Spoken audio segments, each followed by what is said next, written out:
Hey, what's up everyone? Miles Deep here, finally back with a different kind of video this time. I have a little story to tell you. As you can see from the title of this video, I was reported to the FAA, a few times actually.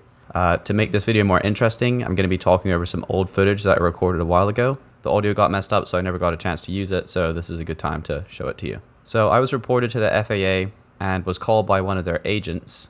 What we're looking at right here, by the way, is the Palm Island Ferry, which is the only way to get onto the island of Palm Island from the mainland. There's no bridge. Anyway, they were all working from home right now because of Corona, so they're going through a lot of YouTube videos and going through complaints, finding people who broke the rules, aka me, and calling them.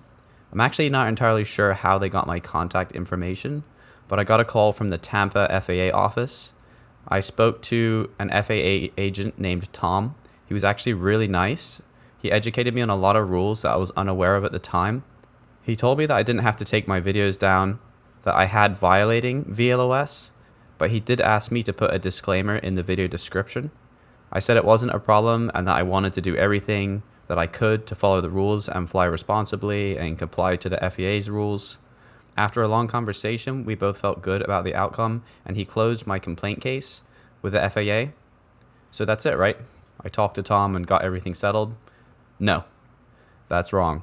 About a month later, another month into quarantine, I got another call from the FAA. This time it was the Miami office, which I thought was weird because that's more than 3 hours away from me. Anyway, I answered and scheduled a time to talk to a different agent.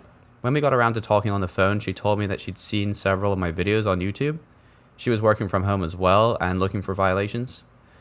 I explained to her that I had already talked to a different agent from the Tampa office and that we already discussed all the issues that I wasn't aware of before, and now I was doing everything I could to not violate any rules. She was very nice and genuinely seemed like she wanted to help educate me. She went over the rules with me again, which I was fine with because I really do want to operate as safely as possible and try not to break any rules.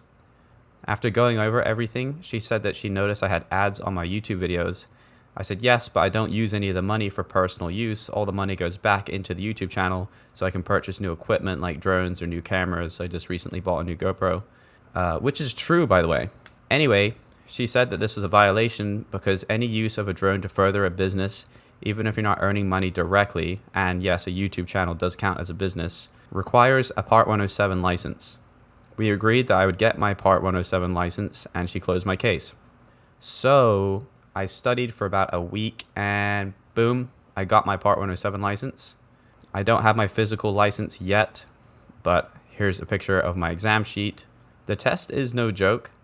You have to know how to read TAF reports and METAR reports, which are aviation weather reports.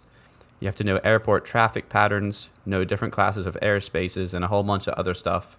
It's kind of crazy that I need to know all of that just to fly a 249-gram Mavic Mini for YouTube, which you don't even have to register until I put the strobe on it. Also, it was a real bummer that the audio got messed up for this clip because I had a really good conversation with the ferry drivers after I flew my drone. They called this the Palm Island Ferry Dance because the ferries switch between each other, ferrying cars from Palm Island to the mainland, and they do that several times a day. It's pretty cool. No physical bridge connecting the island. The test cost me about $160, but I do find this kind of information interesting, so it wasn't difficult to make myself study, and it's not too expensive, especially in comparison to getting an actual private pilot's license, which can cost $10,000 plus. I didn't pay for a course to help me study. There's a lot out there, but I didn't feel like spending an extra $300 on something when there's tons and tons of free information available online. I heard a lot of good things about these courses, and I'm sure they're great, but that wasn't the route that I took. So don't worry, I'm not trying to sell you one. Basically, I watched a lot of YouTube videos. I'll link a couple of the ones that I think are really good in the description. I took a lot of free practice tests, and I used spaced repetition learning note cards through the app Anki. I think this method of learning works really well for me. I scored a 90 on the test, so I did pretty well. So I'm really happy with my results, and I feel like I retained a lot of the information.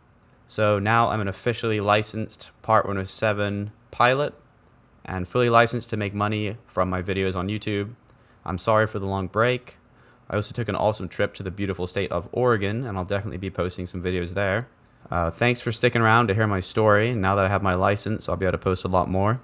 And remember, like if you want to, subscribe if you feel like it, and I'll catch you in the next video.